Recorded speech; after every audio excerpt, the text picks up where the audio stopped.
Hello, I'm here. I'm just putting something into my closet that needs to be installed in my closet. Okay. Well, okay. Oof. All right. Thanks for bearing with me while I did that. It was a necessary event. We've been dealing with the tick infestation, small infestation, that we had in our house. Yes, and ooh, that piece of flour, dust. And so I'm starting to put things back into my closet where they belong now. So good things. Starting to get to the point of summer where I can do the little, I mean, it's only been summer for what? Why is it like that? Where I can do the little things like going through all the papers that I've amassed over the year and saving the ones that I want to save and putting the ones away and like getting all these. I have a bunch of, I have a bunch of little magazines over here that I haven't read that I want to read. So getting all of that done, which is really nice. Which also means that I can continue to avoid the work that I actually need to do, which is writing. The only thing I really need and the thing that I really don't want. So, okay, let's do our quotes for today. First, I move all the things. I cleaned off my desk. It's very nice.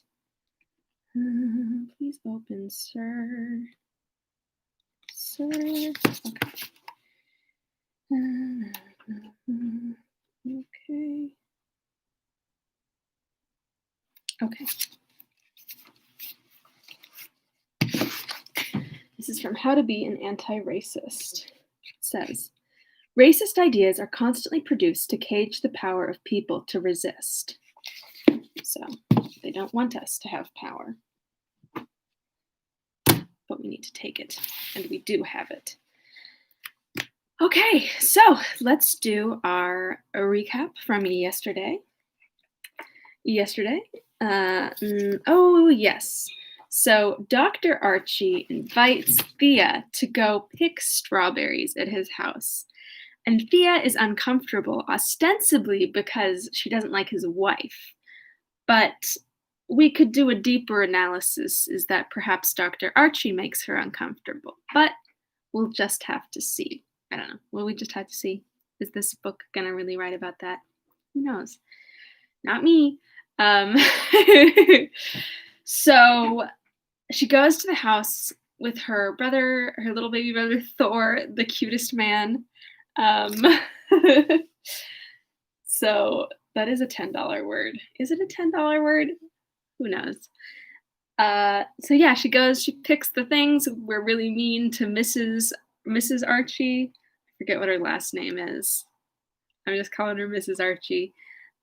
About like how she was really beautiful, and Archie didn't really know what he was up to getting into when he married her, and then, oh no, now she's not beautiful anymore because she aged 3 years and got married, and now that's the last time that a woman can be beautiful is before she gets married, and then it's all over, folks.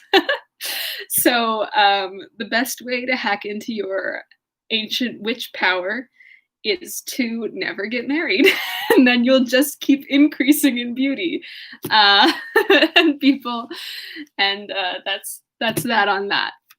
Okay, let's do it. And you can quote me on the witch power quote. Okay, here we go. The Song of the Lark, Part 1, Chapter 6.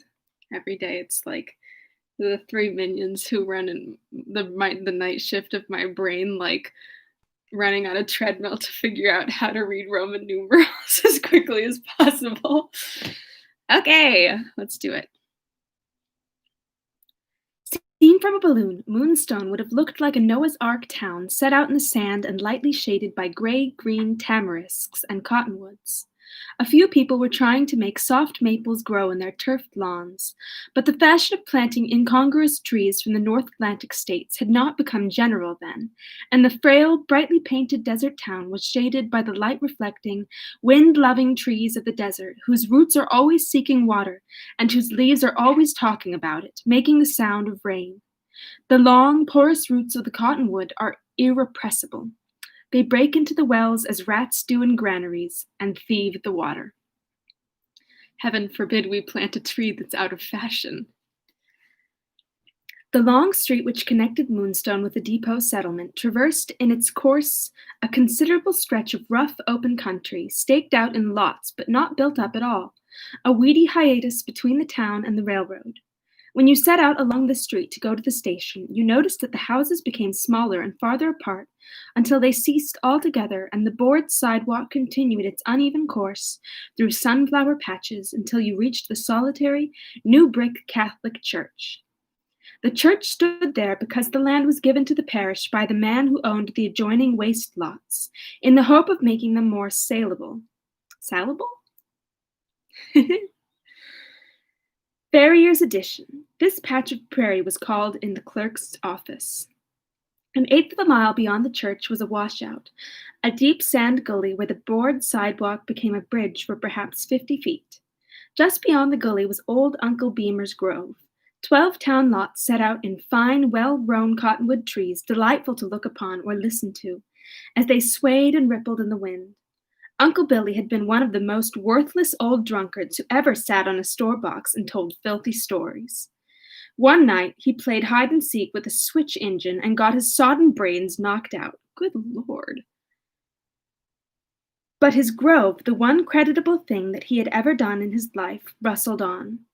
Beyond this grove, the houses of the depot settlement began, and the naked boardwalk that had run in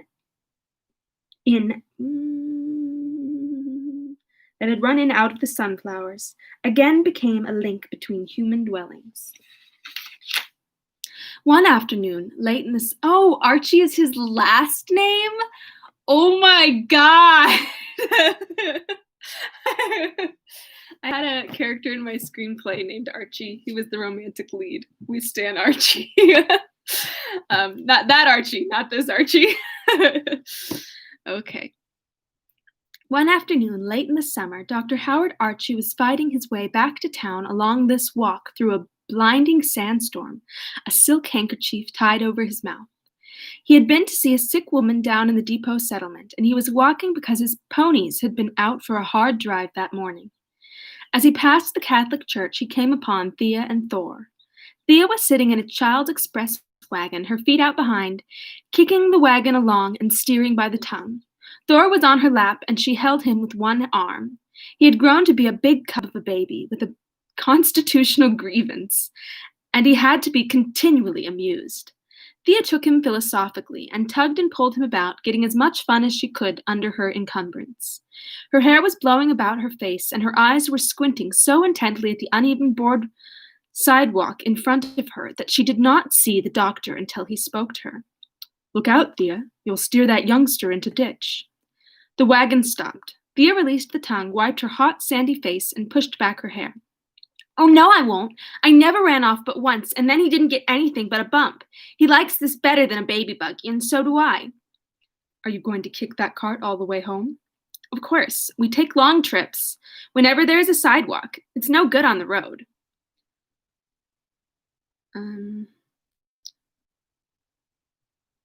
This is, looks to me like working pretty hard for your fun.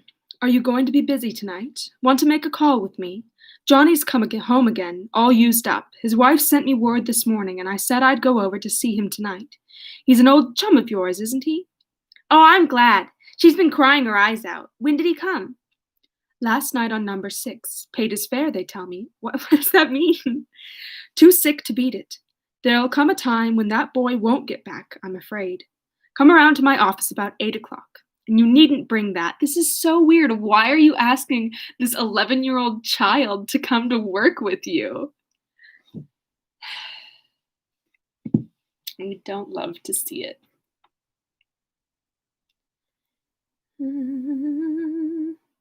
Thor seemed to understand that he had been insulted, for he scowled and began to kick the side of the wagon, shouting, "Go, go, go!" Thea leaned forward and grabbed the wagon tongue. Dr. Archie stepped in front of her and blocked the way. Why don't you make him wait? Why do you let him boss you like that? He's 2 months old, and he doesn't have the powers of reason? Uh, if he gets mad, he throws himself, and then I can't do anything with him. When he's mad, he's a lot stronger than me, aren't you, Thor? Thea spoke with pride, and the idol was appeased. He grunted approvingly as his sister began to kick rapidly behind her, running over Dr. Archie. um, I'm not going to be able to call my romantic lead Archie anymore. It's just not going to work. Where was I?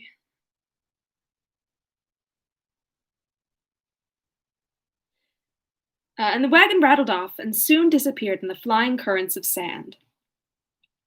That evening, Dr. Archie was seated in his office, his desk chair tilted back, reading by the light of a hot coal oil lamp. All the windows were open, but the night was breathless after the sandstorm, and his hair was moist where it hung over his forehead. He was deeply engrossed in his book and sometimes smiled thoughtfully as he read. When Thea Kronberg entered quietly and slipped into a seat, he nodded, finished his paragraph, inserted a bookmark, and rose to put the book back into the case.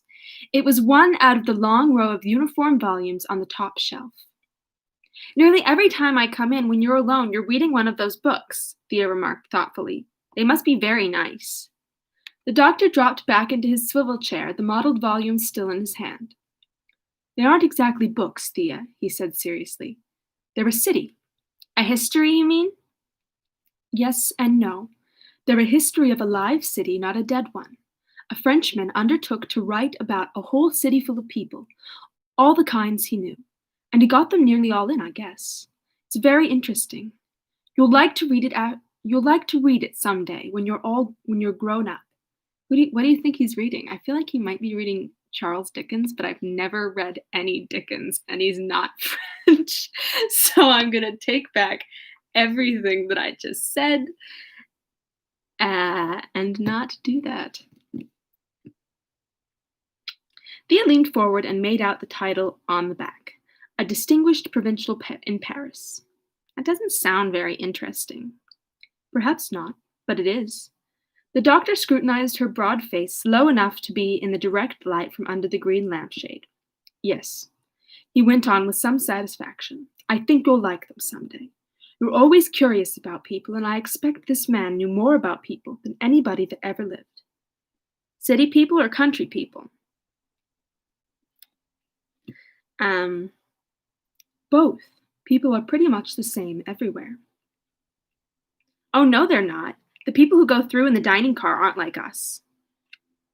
What makes you think they aren't, my girl? Their clothes? Thea shook her head. I don't know who she's talking about. No, it's something else. I don't know.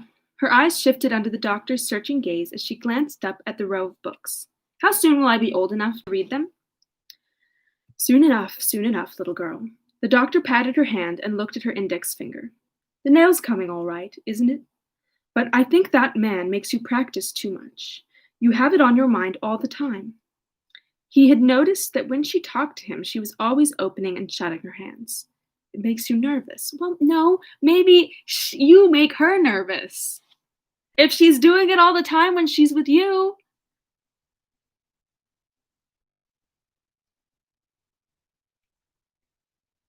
No, we don't, replied Thea stubbornly, watching Dr. Archie turn the book to its niche. He took up a black leather case, put on his hat, and they went down the dark stairs into the street. The summer moon hung full in the sky. For the time being, it was a great fact in the world. Beyond the edge of the town, the plain was so white that every clump of sage stood out distinct from the sand, and the dunes looked like a shining lake. Who decided? The doctor took off his straw hat and carried it in his hand as they walked towards Mexican Town, across the sand. North of Pueblo, Mexican settlements were rare in Colorado then.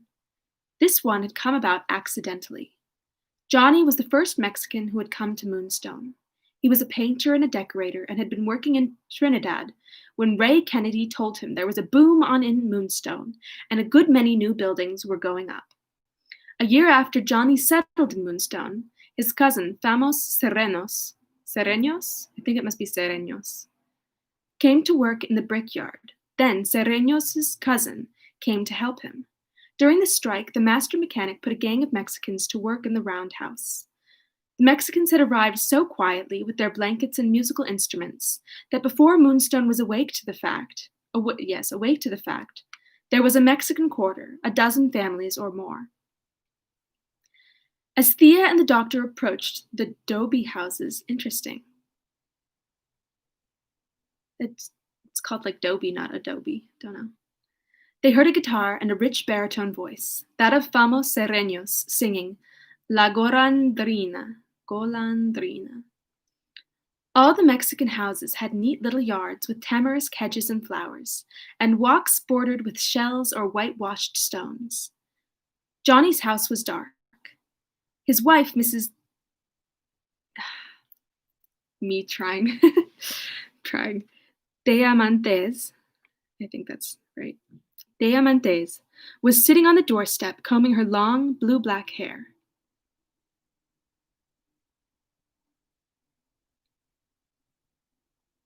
She rose without embarrassment or apology, comb in hand, and greeted the doctor. Good evening. Will you go in? She asked in a low, musical voice. He is in the back room. I will make a light. She followed them indoors, lit a candle, handed it to the doctor, pointing toward the bedroom. Then she went back and sat down on her doorstep. Dr. Archie and Thea went into the bedroom, which was dark and quiet. There was a bed in the corner, and a man was lying on the clean sheets. On the table beside him was a glass pitcher half full of water. Johnny looked younger than his wife, and when he was in health, he was very handsome. Slender, gold-colored, with wavy black hair, a round, smooth throat, and burning black eyes. His profile was strong and severe. What was termed, that's weird, okay.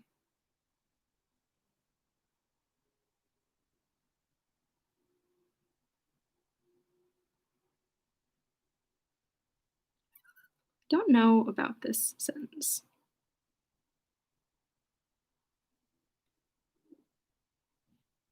Okay, I think it's, why is this child on a house call? A great question.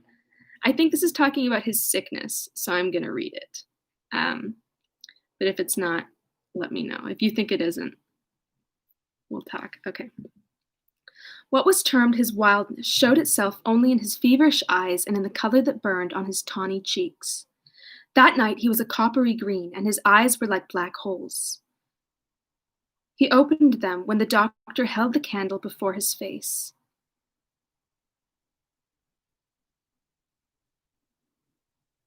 I wish I knew what I was reading.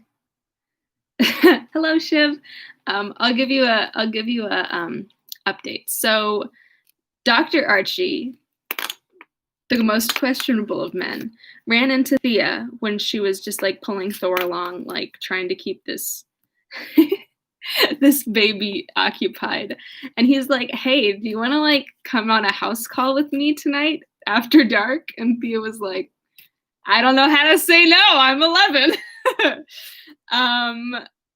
And so now Thea is on a house call in Mexican Town. Indeed. Concern indeed. Yeah. So Patricia, there's some Spanish, and Patricia is a Spanish speaker. So if you wanted to translate and like write, and I know this would be Mexican Spanish and also written by a white woman, so who knows how accurate it is, and pronounced by me, who speaks a little bit of Spanish but was never taught by my Mexican father, because he was never taught by his Mexican parents. I would appreciate that. So let's do it, Patricia. This is a joint effort. We love to see it. Okay. It's not all in Spanish. There's just a couple words. But, ooh, thanks, Shiv. Wow, we can do all of the languages. I will just read English because I am not wise. Okay. Hopefully I'll pronounce these all correct. All right, that's enough of a sidetrack. Mi testa, he muttered. Mi testa, doctor. La fiebre. Seeing the doctor's companion at the foot of the bed, he attempted a smile. Muchacha, he exclaimed deprecatingly. He's like, why is there a child at my what? um, Dr. Archie stuck a thermometer into his mouth. Now, Thea, you can run outside and wait for me.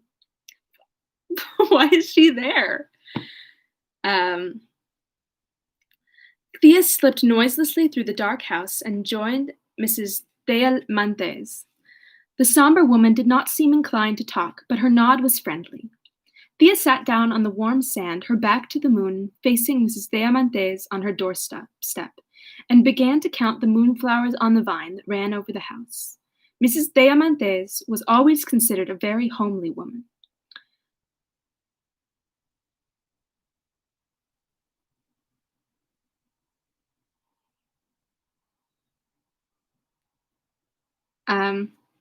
Sorry, I lost my place for a second. I'm just going to go here. Mrs. Diamantes could not write her name, and could read but little. Her strong nature lived upon itself. She was chiefly known in Moonstone for her forbearance with her incorrigible husband. Nobody knew exactly what was the matter with Johnny. Oh no, and everybody liked him. His popularity would have been unusual for a white man. For a Mexican, it was unprecedented. His talents were his undoing.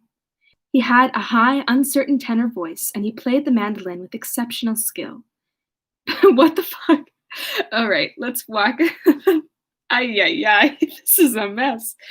The next sentence is, periodically, he went crazy. What does that mean? I don't know. There was no other way to explain his behavior. He was a clever workman. Then some night he would fall in with a crowd at the saloon and begin to sing. He would go on until he had no voice left, until he wheezed and rasped. Then he would play his mandolin furiously and drink until his eyes sank back into his head. At last, when he was put out of the saloon at closing time and could get nobody to listen to him, he would run away, along the railroad tracks straight across the desert. He always managed to get aboard a freight somewhere. Once beyond Denver, he played his way southward from saloon to saloon until he got across the border. He never wrote his wife, but she would soon begin to get newspapers from La Junta, Albuquerque, Chihuahua, with marked paragraphs announcing that Juan Diamantes and his wonderful mandolin could be heard at the Jackrabbit Grill or the Pearl of Cadiz saloon. Mrs. Diamantes waited and wept and combed her hair. When he was completely wrung out and burned up, all but destroyed, her Juan always came back to her to be taken care of. Once with an ugly knife wound in the neck, once with a finger missing from his right hand, but he played just as well with 3 fingers as he had with 4. Sounds like this guy is just passionate and has a dream and maybe just doesn't really consider his wife when he's like, fuck it, I'm gonna go for it. And then he's like, fuck. Like, sounds like, I don't know, maybe the system wouldn't let him succeed. It's going to be interesting to contrast what happens to him versus what happens to Thea. Him as a Mexican man and Thea as a white woman. Because we know that Thea is going to become very interested in music as well. Excuse me? Are you a Mexican person exhibiting passion? Have you considered that you might be crazy? It's rude. It's also interesting that like his name is Juan, but everybody else calls him Johnny because they're like, whew, calling you by your real name? Too hard. I think I'm just going to call him, like, it's his name. I'm going to use it. So, if that's okay with everybody, I'm going to switch anytime they call him Johnny to Juan. And it doesn't have to be. If you're like, Sophie, just read the book. That's also fair. So let me know. Public sentiment was lenient towards Juan, but everybody was disgusted with Mrs. Diamantes for putting up with him. Girl, why? She ought to discipline him, people said. She ought to leave him. She had no self-respect. In short, Mrs. Diamantes got all the blame. Even Thea thought she was much too humble. Tonight, as she sat with her back to the moon, looking at the moonflowers and Mrs. Diamantes's somber face, she was thinking that there is nothing so sad in the world as that kind of patience and resignation. It was much worse than It was much worse than Juan's craziness. Would we call it that? She even wondered whether it did not help to make Juan crazy. No! People had no right to be so passive and resigned.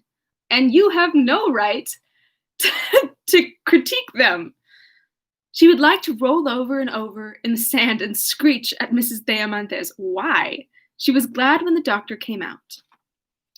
Mrs. Diamantes rose and stood respectful and expectant. The doctor held out his hat in his hand and looked kindly at her. Same old thing, Mrs. Diamantes. He's no worse than he's been before. I've left some medicine. Don't give him anything but toast water. I don't want to eat toast water. That sounds gross. But toast water until I see him again. You're a good nurse. You'll get him out. Dr. Archie smiled encouragingly. He glanced about the little garden and wrinkled his brows. I can't see what makes him behave so. He's killing himself, and he's not a rowdy sort of fellow. Excuse me? Can't you tie him up some way? No, he's a person? Can't you tell when these fits are coming? How is this are coming on? Hashtag victim blaming. I don't know. Maybe not victim, but this is not on her at all. Mrs. Diamantes put her hand up to her forehead. The saloon doctor, the excitement, that is what makes him. People listen to him and it excites him. Yeah, for the first time in his life, someone's listening to this poor man.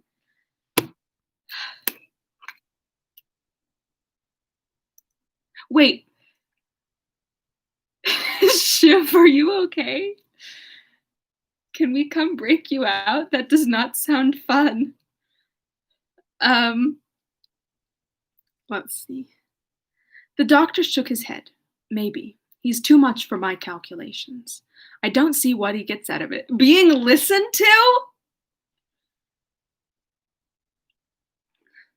He is always fooled. The woman, Mrs. Diamantes, spoke rapidly and tremulously, her long underlip quivering. He's good at heart, but he has no head. He fools himself. You do not understand in this country. You are progressive. But he has no judgment, and he is fooled. She stopped quickly, took up one of the white conch shells that bordered the walk, and with an apologetic inclination of her head, held it to Dr. Archie's ear. Listen, doctor. You hear something in there. You hear the sea, and yet the sea is very far from here. You have judgment, and you know that. But he is fooled. To him, it is the sea itself. A little thing is big to him. She bent and placed the shell in the white row with its fellows. Thea took it up softly and pressed it on to her own ear. The sound in it startled her. It was like something calling one. So that was why Juan ran away. There was something awe-inspiring about Mrs. Diamantes and her shell. Thea caught Dr. Archie's hand and squeezed it hard as she skipped along beside him back toward Moonstone. She went home, and the doctor went back to his lamp and his book. He never left his office until after midnight. If he did not play whist or pool in the evening, he read. It had become a habit with him to lose himself.